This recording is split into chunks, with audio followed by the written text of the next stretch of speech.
Welcome to the X Podcast. Happy New Year, 2021. What's up? We're here. Happy New We Year. finally Happy made New it. Year. It is 2021. Everything's changed. First episode of 21. Vaccine is close. Virus is gone. Actually, I saw the sign that you mentioned after Did you? Sunday driving to the zoo. Wasn't it said, inspiring? New Year, same virus. Yeah. Mask up, Ohio. I was like, whoa. My God. Oh, it's good to be with you. However you are partaking in this podcast, we are just glad that you're part of our X fam, our podcast fam. And we, as always, would love if you would send in some feedback, some input, maybe send us some questions. We love all the hard questions that we could ever answer and tackle on this podcast. So send it in podcast@thex.church. My name's Kevin. I'm here with my boys, Russ and Tim. It's good to see you. Little late birthday celebration for you. Yes. I should have got a cake. That would have been great. Funfetti! Last Funfetti. time you made, I couldn't eat the cake. So anyways, we'll talk about that later. But yeah. Well, Last happy time birthday. Thank you. Last time you forced me to eat really, really hot wings. Yes. So a cake would have been a pleasant surprise. I hope that if you're listening that you watched or listened to that episode. That's Hope, so good. We preferably apologize for watched. audio. We had Right. some technical difficulty, but we were not redoing that. But it was You were totally dying. worth it. I was. You were dying. I was were. good. You Your were guys' red. lips still look red. Thank you. I watched it over the holiday break with family and they were just obviously they were like, Kevin, you took it so well. Were they inspired by Like, my you were strength? so tough. You Okay. like that stuff. That's And then why. and then you guys were just suffering the entire time. Yes. I saw the subject line. Yeah. For the email. that went out. Yeah. Yeah. Russ suffers. Yes. Russ From hot sauce. suffers That was from great. hot sauce. Fun. Oh man, but New Year. Yeah. In our church, we kind of have a tradition, and all of us together, we like to do a fast to begin the new year. Some people do resolutions. Some people have just some different traditions around the new year. For us, we do like 3 weeks, 21 days of prayer and fasting because hopefully everybody knows by now we're in a church context. The three of us are pastors, and we really invite our whole church into giving something up in pursuit of a relationship with God or to grow spiritually in a new year, in a new season. And how much do we all need it after a year like 2020? Yeah. Just need some fresh insight, some clarity, some encouragement, and new vision and direction. I think we all could use it.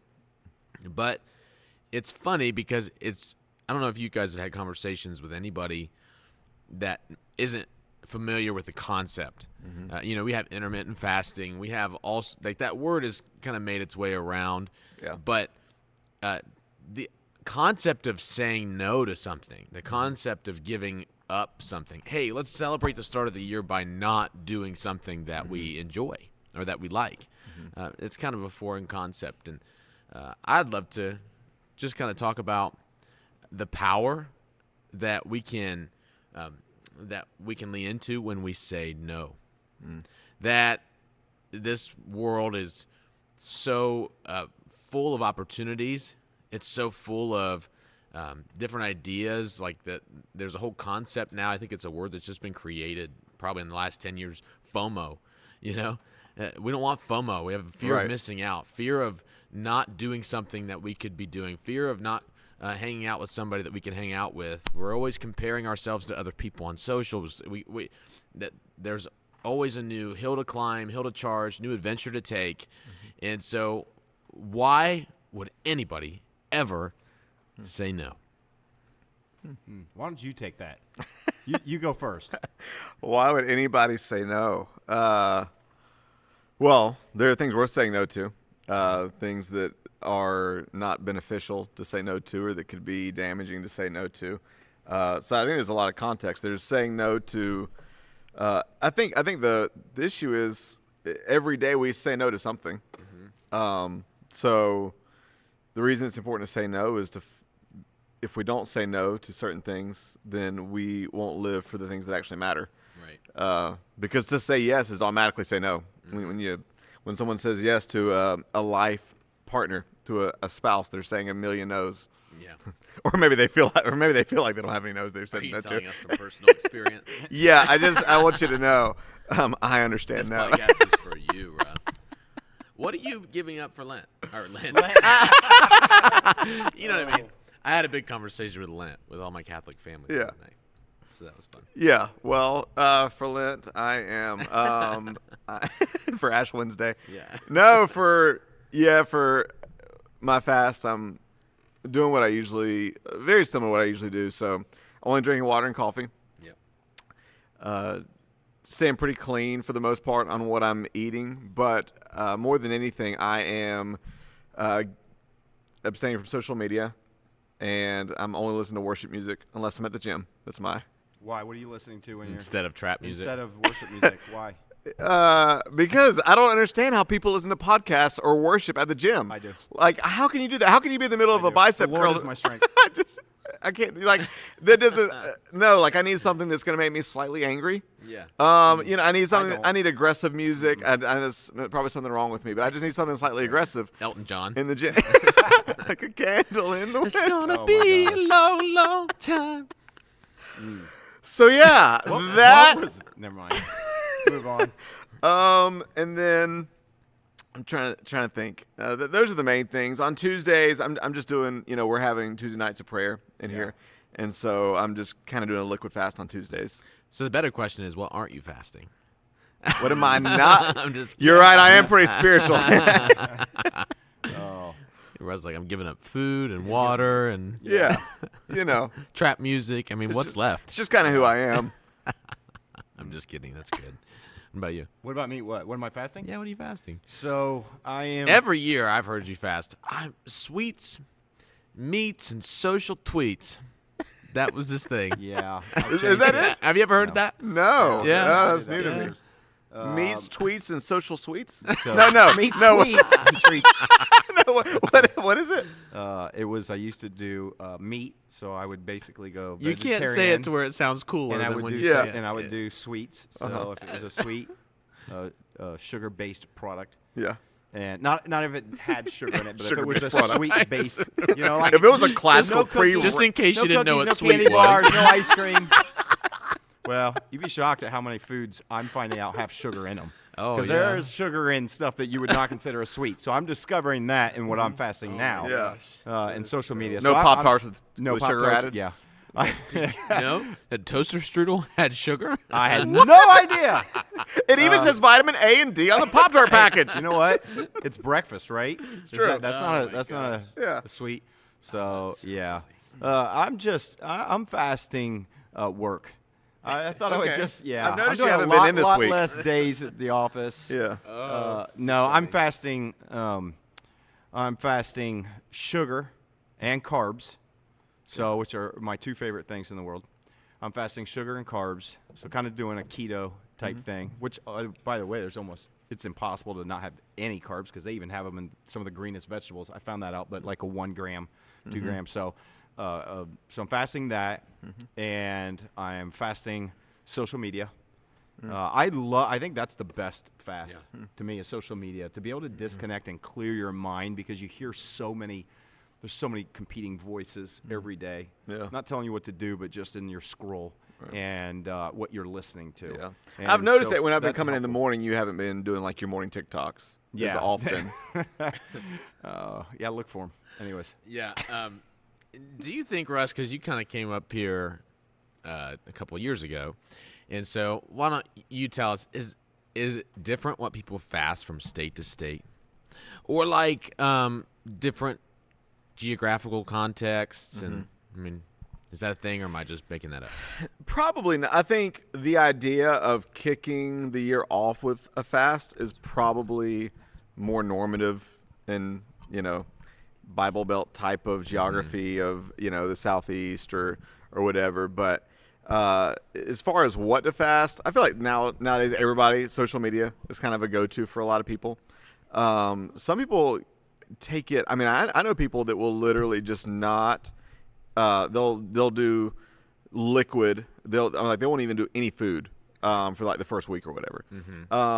And so I don't know, probably not as much, other than the fact that in more, I guess, Christianity rich circles where again, like Bible Belt type of areas of the Southeast, probably fasting's a little bit more like a normative Right. of something they would do. You know, it's funny too, because when I talk to people who wouldn't consider themselves church people or Jesus people, they're very open to the concept of Yeah. fasting.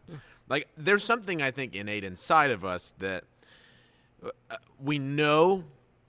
Maybe it's just American culture that we have overburdened our lives. That life is, our Yeah. heads are so full, our lives are so full that the idea of withholding or abstaining from something or partaking in something, I think there's something inherent inside of us right now that we know we need to. Yeah. And I think that maybe it's something that God's put inside of us. And I'm doing social media. It's the first time I've ever fasted social media. Really? Yes. And I Wow.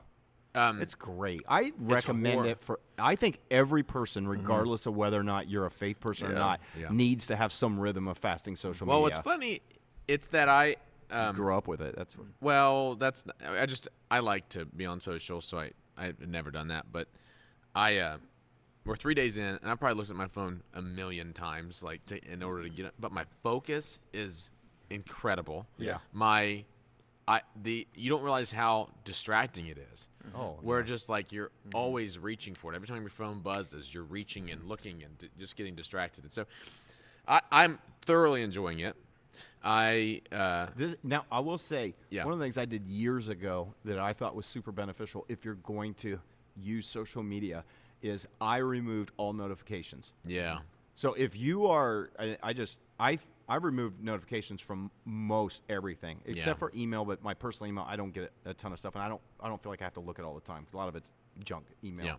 But I remove notifications from almost every app that I Mm-hmm. have, and I think that allows me to sustain kind of a life where it's not every buzz and vibrate and whatever that I feel drawn to it. Well, so I mean, you even know- after the fast, I would recommend that. It's funny.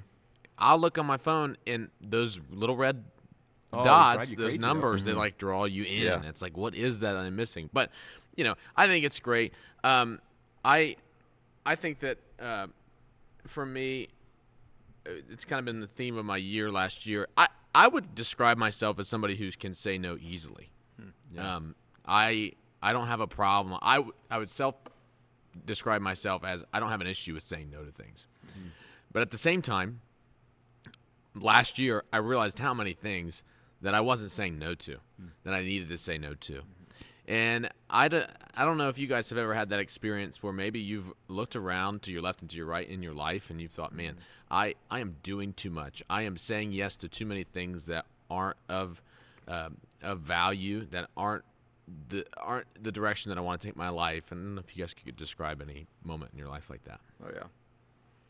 Do you have any? I mean, I Oh, feel yeah. like I've always hit the nail on the head. You've always and been so- perfect at it. Just kidding. No, I think for me, saying no just depends on the area of life because I feel like this is kind of different, I think, than a lot of extroverts, but I don't feel like I struggle a whole lot with people pleasing. So when it comes to maybe there's that kind of a little bit of an aggressive contrarian side of me that when it comes to like saying no in certain areas of my life, when it comes to like boundaries or whatever, I feel like I'm decent at that. I think for me it's more personal. Like I feel like my disciplines are really, really on, or in certain areas really off. Yeah. And so saying no in some seasons to sleeping in instead of getting up early and doing the thing that I would do to get up early. Right. Yeah. Or if I'm in a season where I'm in a stretch where I'm not healthy and working out and, as disciplined in diet as I want to be. I feel like one of the toughest things in life is to be disciplined in multiple areas at once.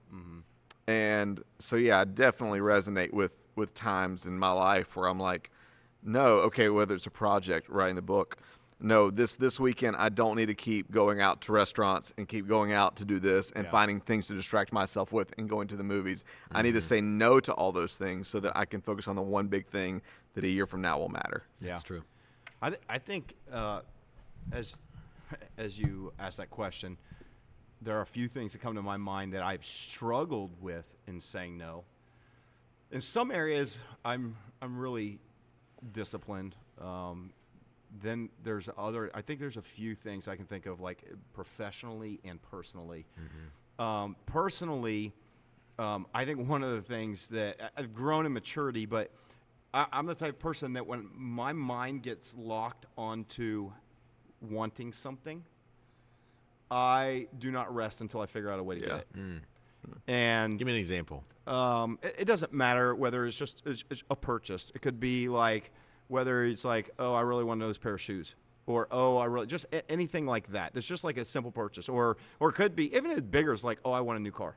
Well, no, I've said no to that. I don't really ever do that, so I guess that's not a great one. But just that You desire. can keep your cars for a long time. I do, but that desire for wanting something, just whatever it is, I can't think just right off the top of my head, but just something that I want, I will pursue and figure out a way. Okay, I'll sell this.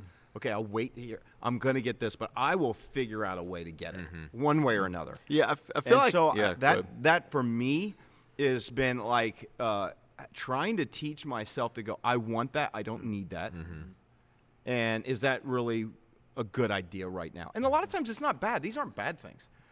I think it's more about the discipline of fostering an ability to say no. I think that's what's so hard in our country today. Yeah. So I would say, unless you want to interject with that, but I've got, like, personally, I think the two hardest things would be if I want to buy something. Again, it's not very often, but if I do, I will obsess until I figure out how to get it, whatever it's financially or whatever. The other one would be diet. Like, being able to say no.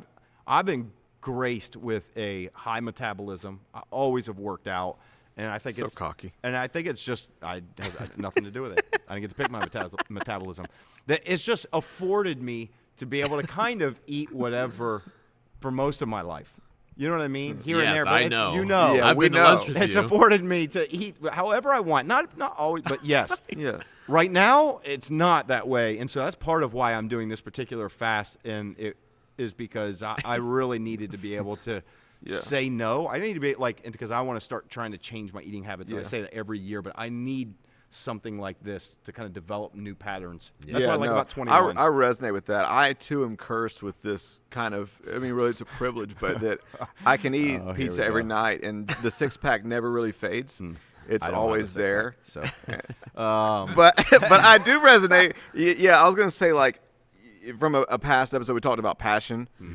And my personality type of just whatever I do, I go all out, can be Yeah. just good or bad. Yeah. Yeah. Because I can say no to everything, or the passionate side of me could lean even into addictive Yeah. traits. Yeah. Yeah. That, again, can be really, really good or bad because I'm either going to go for it or I'm not. yeah.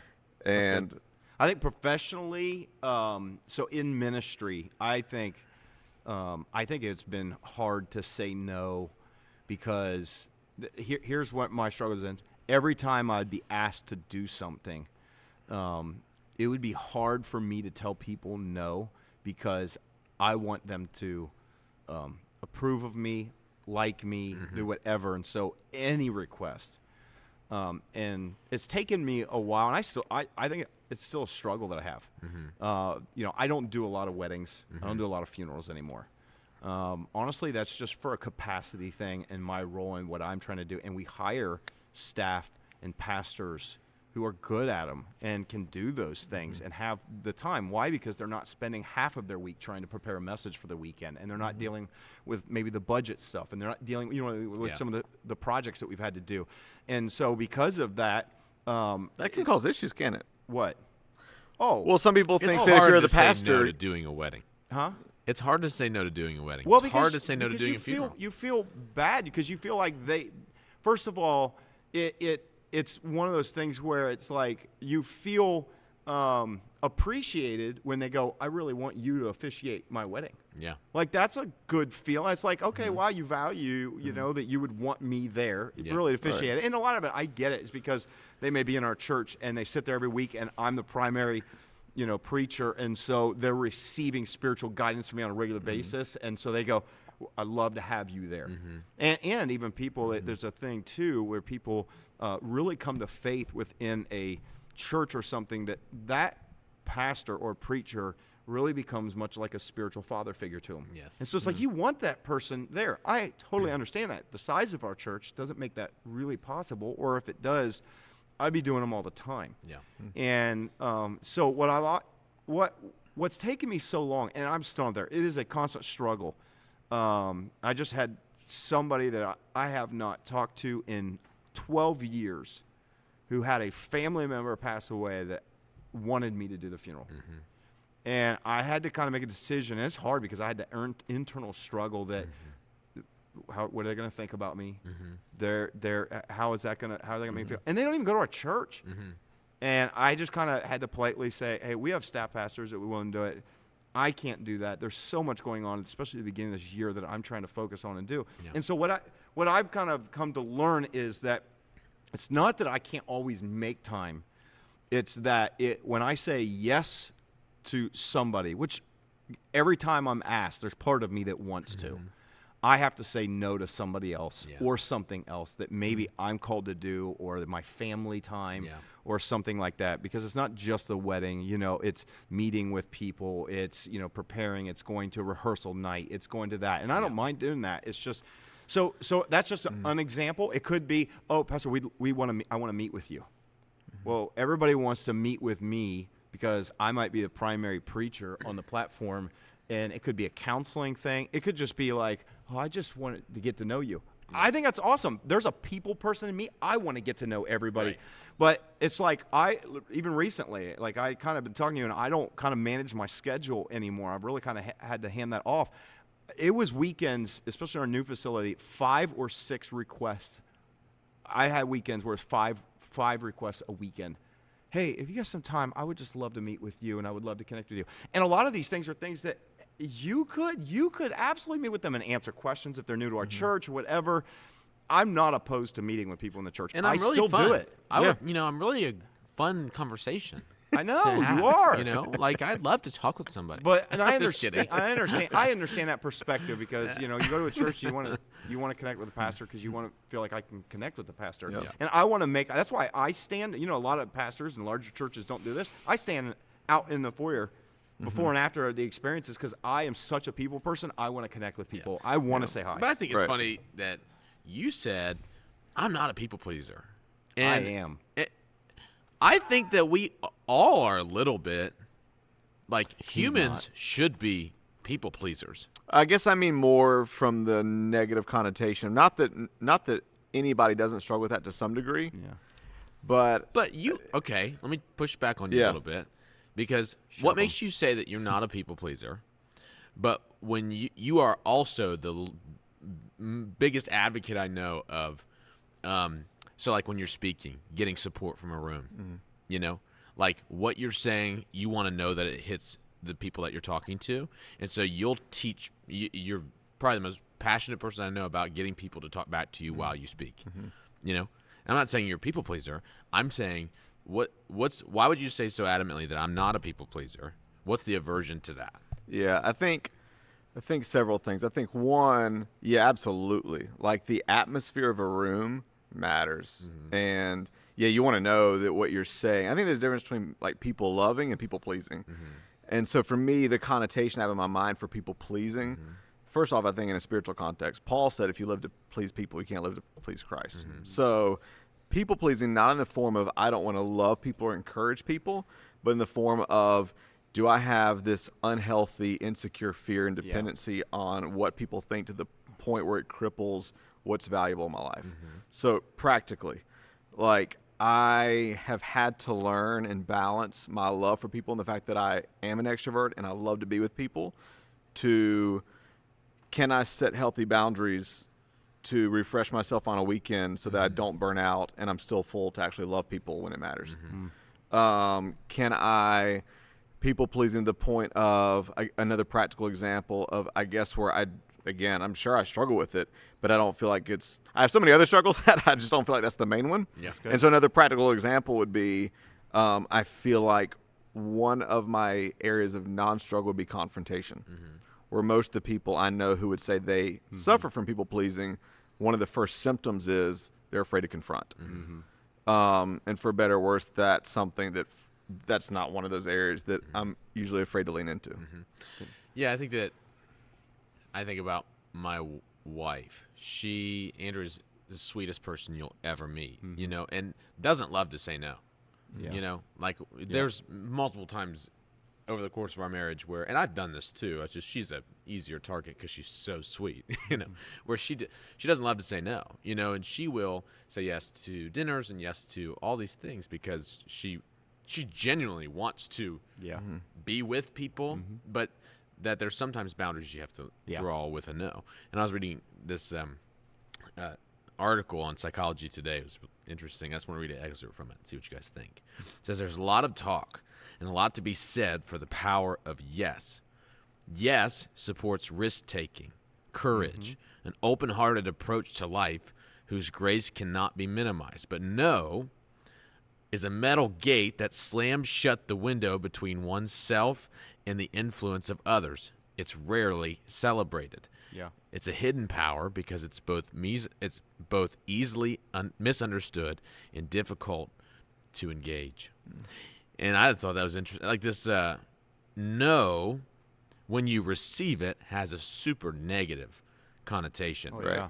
Who loves to be told no? Right. Not me. Not me.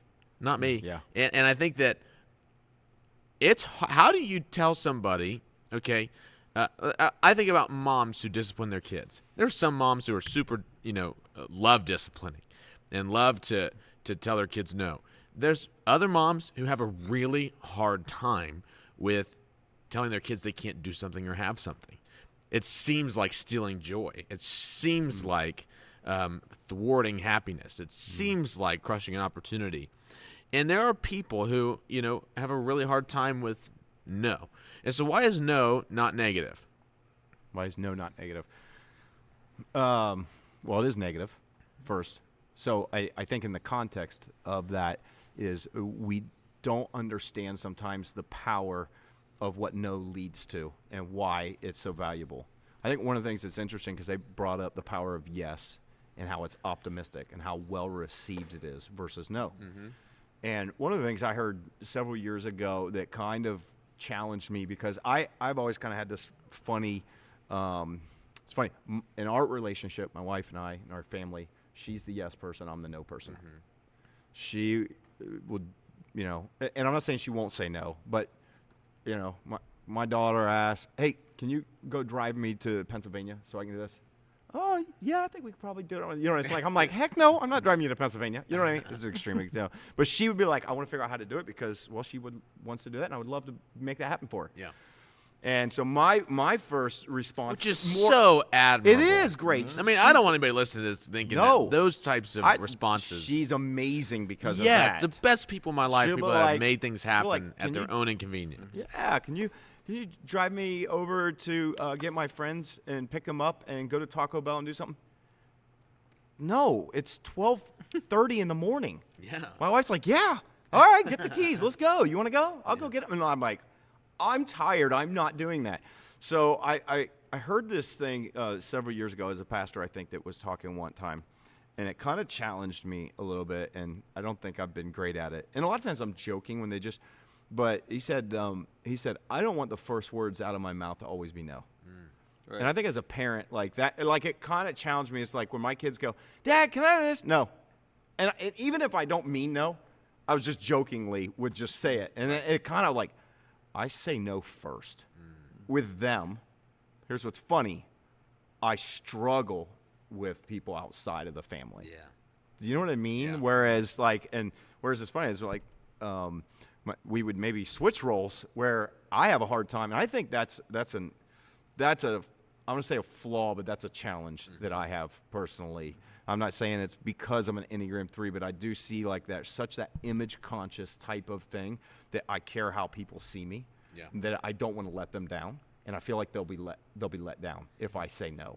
Which is And interesting. so I feel like that negative, it does feel negative. Well, I think one of the things you said that's really important is you looked at your motive. Yeah. So you looked at the motive of why you would be afraid to say no. Yeah. Because, I mean, again, as the context of faith, I look at Jesus as the ultimate example. Jesus said no. Yeah. There were times he walked by villages that were crying out for him, and he actually went somewhere and got alone with God to replenish. Yeah. But he also embodied what I think all of us at the table would always want to embody is he, like you said, is his own inconvenience. He would sacrifice himself. He would put others first. And I think it's that tension and wisdom combined with what's my motivation? Yeah. What's my motivation to say yes or to say no? Yeah. I think I learned something. I remember when it started to make a mental shift for me in ministry professionally about I'm going to say no, and I know I will disappoint this person. It was probably 4 years ago. There was a lady in our church that her mom passed away. She had been to our church, and I'd come to our church, I think, on and off when she could, not a lot. But I'd kind of recognized her a little bit. And she asked when her mom passed, she was, and it's hard. Listen, I've done a wedding and a funeral because somebody has said it was their dying wish that you would perform something for them. I'm not lying. I performed a wedding that way, and I performed a funeral. Oh my gosh. And so here's what happened. The situation, I had a lady that's come there. Hey, my mom loved you so much. She loved the church. You heard all that. Like, would you do her funeral? Would you, that's what she wants, would want. And again, I don't mind, and I've done them. Like, I don't mind. It's just that ends up kind of being the narrative every time somebody has someone that either needs a wedding or funeral. You know what I mean? The church, they love you so much. Often they lead with that, and so I didn't know her at all, but I felt like just this intense pressure. Again, I was kind of shifting away from doing those. That's why we had campus pastors. That's why we had all these people. That's kind of what they're hired to be able to help minister in those moments, because we do want to care for people in those moments. It's not that I don't want to, and it's a capacity thing. And so I did the funeral. Met with the family, all that stuff. I would say I noticed, like, almost shortly after the funeral was over, that lady who was a part of church never came back to church. Well, she came like once or twice, never that. And I all of a sudden I realized I'm trying to do this because I'm afraid that you're not gonna come to church here anymore. I'm gonna disappoint you so badly if I say no. There's that. And then I did it, and then they went around and they turned around and stopped coming, stopped it, like, altogether, which probably had nothing to do with me or that. But then I realized I'm doing something that I kind of have said, and with the Sabbath, I'm not going to primarily do. You know what I mean? For something like that. And then, I did it because of the pressure, and the result came out that way. I'm not going to say offended, but a little bit offended. Oh, for sure. I was a little bit offended, and to the point where it's like, okay, if that's going to be the result anyways, why am I going to put myself out there? Again, if you're listening to this, I want to be able to minister to people in those situations, but it's just about being able to have the capacity and the balance to do it. So I would have been able to hear that like, oh, he doesn't really care about people in a church. That's not the case. In fact, that's my struggles. Oh, and you know what I mean? From my vantage point, there's no one who wants to be in the action more than you do. You definitely want to be in the action way more than Russ does. That's for sure. Just kidding. But we all know that. It's because he doesn't. No shifted for me when we read this book. It's called. Oh, do you remember what it's called? Ruthless Elimination. No. The Chris Voss. Oh, the art of negotiation, or the art of negotiation. Art of negotiation. I'm gonna look at that. But yeah. Anyway, he talks. It's this guy who was former FBI head negotiator, head international terrorist, or something like that. Yeah. It's like the negotiating guy would go to Harvard and teach all these people how to negotiate and out negotiate the best, negotiation teachers at Harvard. And one of his, the way he teaches that you negotiate is that you want to get somebody to say no. Yeah. You do. He That's said the first thing you do in a negotiation. It's the most reverse psychology thing ever, but you want to draw a no from somebody. Why? Because no, when you say no, you feel safe. It's empowering. It's empowering. No, when you have someone on the other side. Right. But if I said, so for example, this is one of the way that I have brought that into my vernacular is that you never say when you want to speak with somebody, is this a good time? Hey man, is this a good time? Because if you say yes, you don't know what you're committing to. You don't know how long you're going to be, you don't know how long you're going to be tied up in a conversation with me. Have you ever had somebody come to your office or come to you who wants to? Usually for me, every Sunday, it's, hey, do you have a minute? Yeah. And it's And it's like, well, I don't. is it a minute? really- And there's all these other people that I want to connect with that I Yes. just want to say hi to, because I want to see my community. And As opposed to saying, is this a bad time? Hey, I have a conversation that's going to take a couple minutes. This is a bad time. Yeah. Or is 1 p.m. a bad time for you? yeah, And that way, you say, no, it's not a bad time. You can almost tell in the response and the answer. There's like you said, an empowering effect. I'm empowered to spend time with you because I got to say no. There's a safety. There's a ownership that you can take when you say no.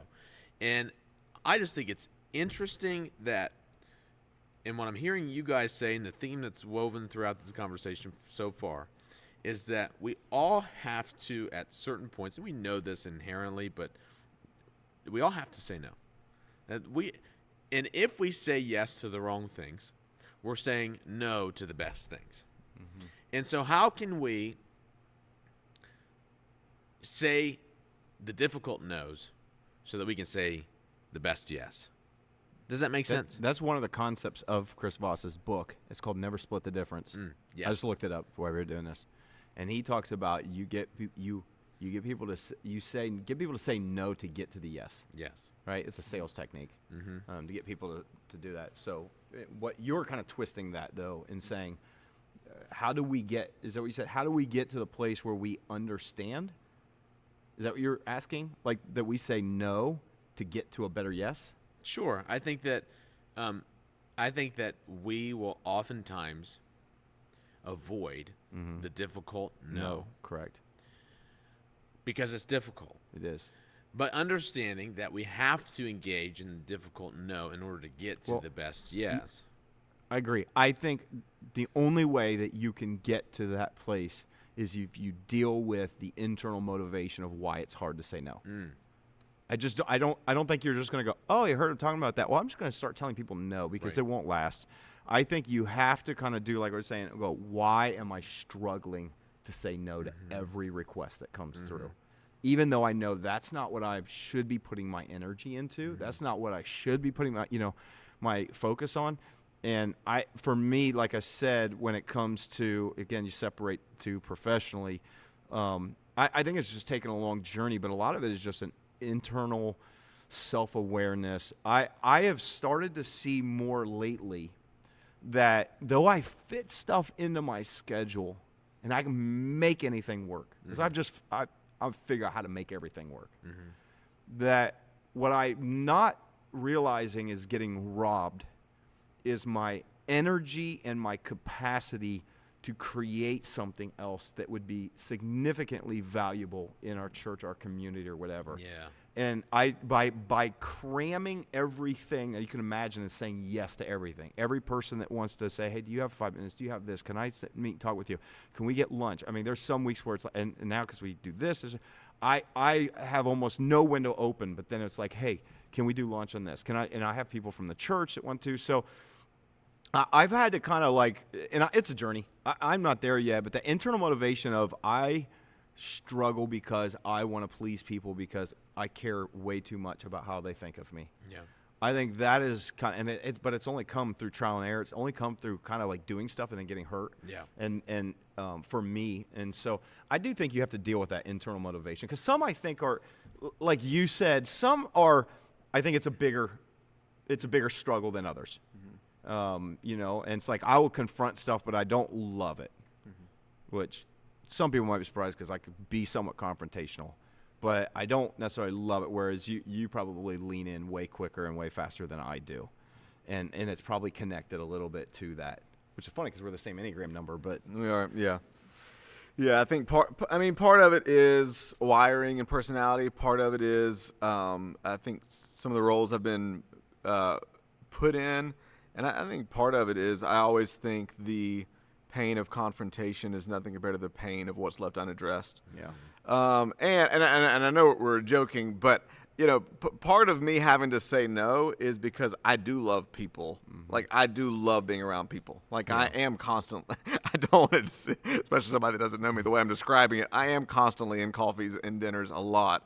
And I think over the years, I've had mentors that have been a lot older than me and a lot further down the road that have warned me from their journey. Hey, Russ, if you don't make sure you have balance, you'll eventually burn out and be good to nobody because you keep saying yes to everybody. And so I think the answer to your question of how do you say the right no's is it comes back to me over and over again to that word called vision. If I don't have a big yes to filter out what to say no to, then I'll say no to everything and yes to nothing. Yes. So just get real practical. The reason I'm here is because I said some painful no's in my opinion, to say yes to the best. I am sitting in a yes that took some painful no's. Yeah. Yes. My personal journey when I was in Atlanta, I knew my last 2.5 years I was on the way out, and so thankful for that season. So I want to be careful. Anybody listening, I'm so thankful for that season. But when you know that you're in transition and a season's wrapped up, you're eager to move on to the next thing. Yeah. And for whatever reason, because I am nothing special, I had some opportunities. I went to a few places that for whatever reason offered things. And I faced some relational, again, I want to be careful. Me and you have a mutual acquaintance, somebody I really looked up to. They got really frustrated with me. And I remember getting the text that says, hey, you've said no to some really good things. I don't think I can help you anymore. And I had to really dig deep and say, the vision I've written down, the yes that I'm believing for, do I believe it enough to keep saying no to some good things in a tough season so that I can say the best yes?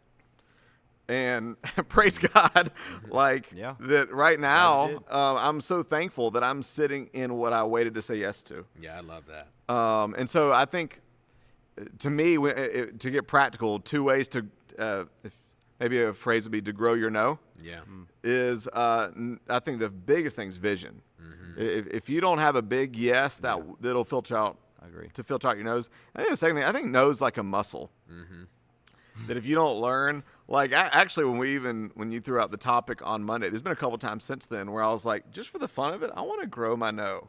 There's a couple times I was even tempted by I don't know, a food that maybe I could have, indulged in that wouldn't have broken the fast. I was like, you know what? I want an opportunity to grow my no. Because I remember a few years ago I read this book by Judah Smith called How's Your Soul? Talk about how to have a healthy life. And it was the 4 R's. It was rest, recreation, career, work, whatever that R was. And then the 4th one was restriction. And he's like, we tend to look at restriction as a negative thing.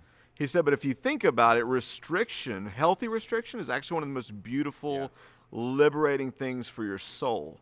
Because if you don't, I heard a quote a long time ago by Rick Joyner. He said, some of the things that you think will lead to your greatest freedom will actually lead to your greatest bondage.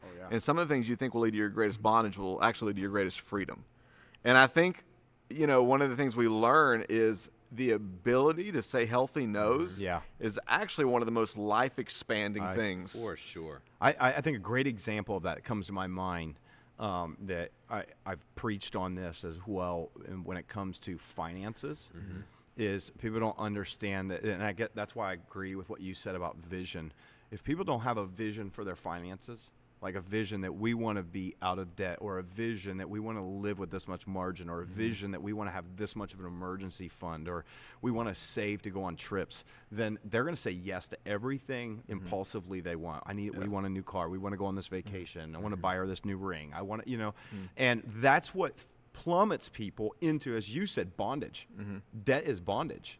As, Proverbs says that, 22:7. So the borrower is slave to the lender.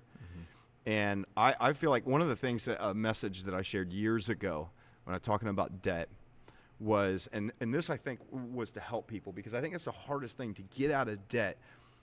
Most people want to get out of debt, but aren't willing to change anything of their lifestyle. It's like, well, we're in debt and we're not going the right direction, but we want to get, it's New Year, new resolution. We're going to get out of debt. Okay, what are you canceling? You're going to flip phone? You getting rid of your smartphone, your data plan? Are you going to cancel? Right. You're going to cancel cable. You're going to cancel. What are you going to cancel? What are you going to say no to? Right. So you can get that. Most people won't do it. Yeah. They can't do it. And so one of the things that I think is kind of helpful when it comes to that example, finances and vision, is I came up with this phrase, and I said this years ago, adapted from kind of what like you get Dave Ramsey and all of it say, but it's not no, it's not now. And trying to encourage people to say the things that you want aren't necessarily bad. It's just the way you go about and the timing to get it. And so for people to be able to go, I want to be able to go on a vacation like this. We want to buy a house like this. I want to drive a new car like this. That's great. That's fine. Those are okay things to have one day. But the reason why we're in so much bondage now is because people can't say no. And we got a piece of plastic that'll allow us to say yes to everything. And so because of that, they're in deep bondage, and it's not as freeing as what they think. And so I think for another way is to kind of, like, especially with finances, to go, it's not no. It's not now. Yeah. One day I want to, but I am That's going. a really hard concept for people like me because I think my biggest fear is living a life that. Didn't you almost try to buy a car just recently? Stop. Okay. As- I'm going to bring it in. My- And why? Stop. Because it was, never mind. Okay. Self-control. So- My turn the other cheek. My biggest fear in life, I think, is to live a life that amounts to nothing. And you know, I've just always been really aware of the brevity of life. Right? Life's like a mist or like a fog. Like that is always on the top of my mind. So living a fulfilling life and experiencing things now has been. I wake up thinking about it, you know, and so that's probably the biggest fear that haunts me, and that's hard when it comes to saying no. But I resonate so much with what you said. I want my life to not just amount to something, but to amount to the best thing. I want my life to resemble more a sniper rifle than it would a shotgun. You know, I don't want to just spray my effort and my energy towards in hope that I hit something. Like, that's not the life that I want to live. I want to live a life that's super focused, that has the long vision in mind, and I want to have a target. I want to live my life not by default, but I want to live it by design. I want to have a vision. And that's something that nobody can give you. You know what I mean? Yep. You can't just stumble upon a vision for your life. I think that's probably my biggest challenge for people that are listening is that you'll have certain individuals that are super hyper vision oriented, that know what they want. To you, my challenge would be, is your vision about the right things or about the best things? Is your vision simply material? Or are you thinking about the type of parents you want to be? Are you thinking about the type of kids you want to raise? Are you thinking about the type of, instead of just the wealth that you're building, are you thinking about the legacy you want to leave behind? Right? Instead of just the things that you want your kids to be able to participate in, are you thinking about your presence and what that means to them in the home? I want to challenge your mindset there a little bit. And then I also see a group of people who really are skating by life, just kind of floating right along, and want to just have a good job and a good family. And there's nothing wrong with that. But as always, I want to challenge you too. What's your vision? What's your why for living? Because without a why, it's really hard to say no. At least a proper no. At least a no that grows you. Yeah. And so Well- the vision piece really resonates with me. Yeah, it's the old quote, decision by vision. Your vision will determine the decision of yes or no, and so important not just to live a meaningful life, but also not to wreck your life. Yes. Again, not to get overly biblical, but with the story of Esau and Jacob. In the Old Testament, there's this family, and heritage was huge back then, even bigger than it was now. And there's this whole concept of like the firstborn. They get most of the wealth, and they get the family power, and they get the rights and the privilege and the land. And there's these two dueling brothers. They're twins, and it was supposed to go to Esau, the older one. And one day, there's this old story where Esau walks in and he's been hunting for 3 days and hitting none of his targets. He is starving. Like, I mean, just frustrated, starving. Isn't that always when we make the worst decisions? And walks in, and Jacob, mama's boy, has like this bowl of soup that smells really good. And what's crazy is it's soup. It's not even steak. It's not even like filet mignon and lobster and southern mac and cheese like casserole. Like, it's even at its best, soup is just okay. Yeah. Agreed. But he was so starving and so empty that it looked amazing. And Jacob literally convinced him to sell the future for a bowl of soup.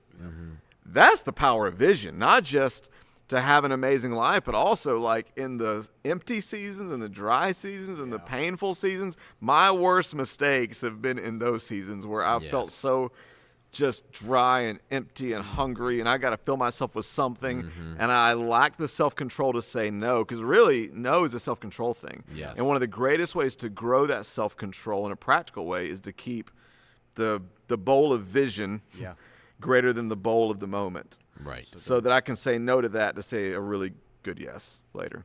I think, what I hear you saying, and I'm just thinking like different levels of application for all of this.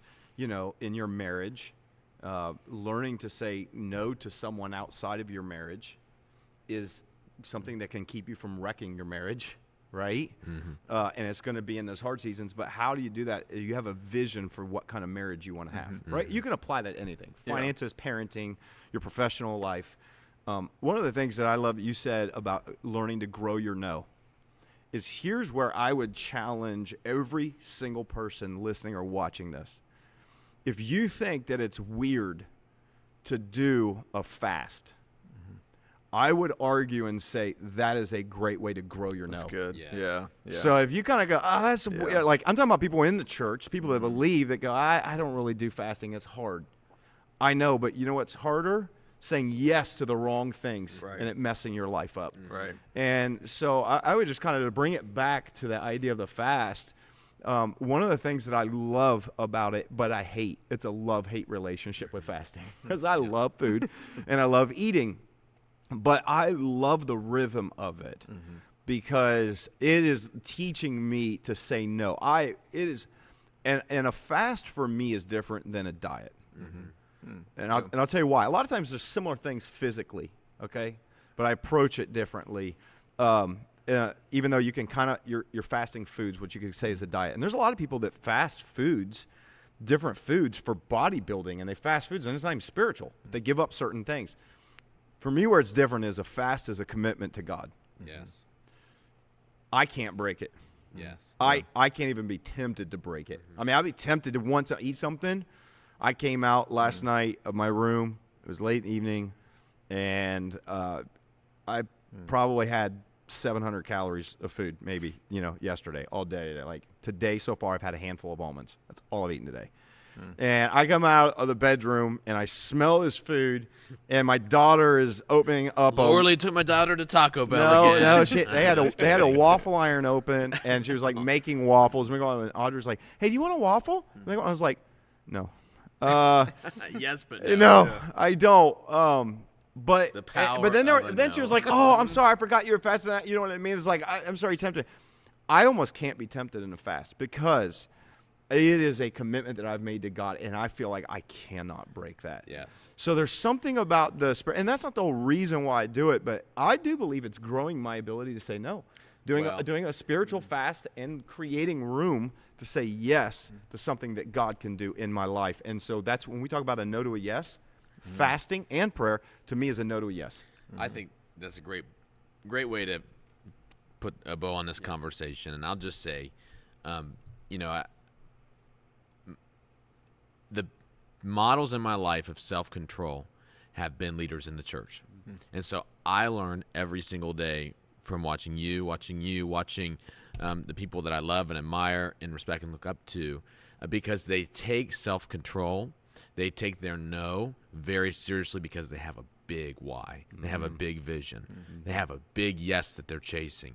And surround yourself, if you're listening, surround yourself with people who have a big why, who have a big vision. If you have friends, if you have close acquaintances, not that you can't love on them and be friends to them, but your closest people and the people you look up to and the people that you look against your life and compare your life to, I would hope and I would advise even that these people have the strongest why and the strongest vision. The reason that I care so much about my financial longevity, building wealth, leaving a legacy for my kids, avoiding debt, is because I saw people in the church who took that seriously and who had such a big financial why that they were able to say no to the things that everybody else around me was buying and feeling sorry for themselves that they didn't have.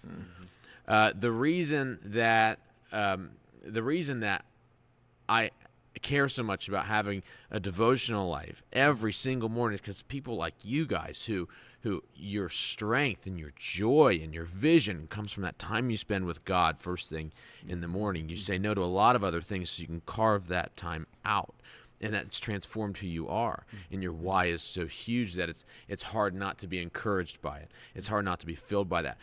And the people who have the most self-control, I think, are the people that you want to surround your life with. And that's what we hope to be here at this place. And that's why we do things like a fast. That's why we give up things like eating, giving up things like perusing Facebook and Instagram for so long, is because that God has a big why and a big yes that he has for all of us, and he's inviting you into that if you grow your know and if you go on this journey. So join us in the fast. We'd love for you to. You can go on our website, thex.church/fast. We have a fasting guide on there that Pastor Russ wrote and created.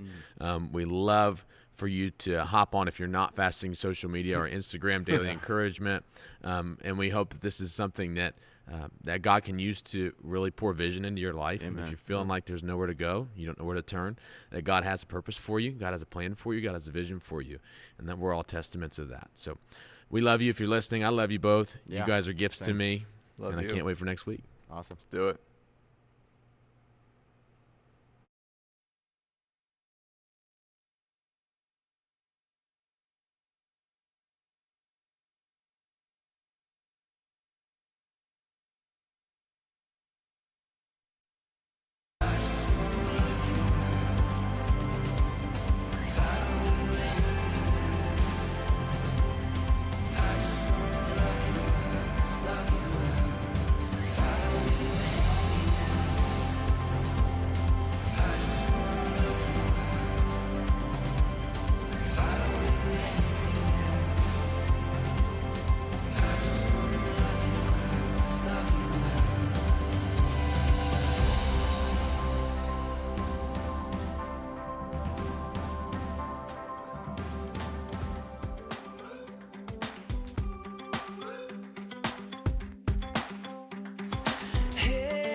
Subway train, first dance in the summer rain, from city lights to nowhere roads. It doesn't matter where we go. You and me, we got that.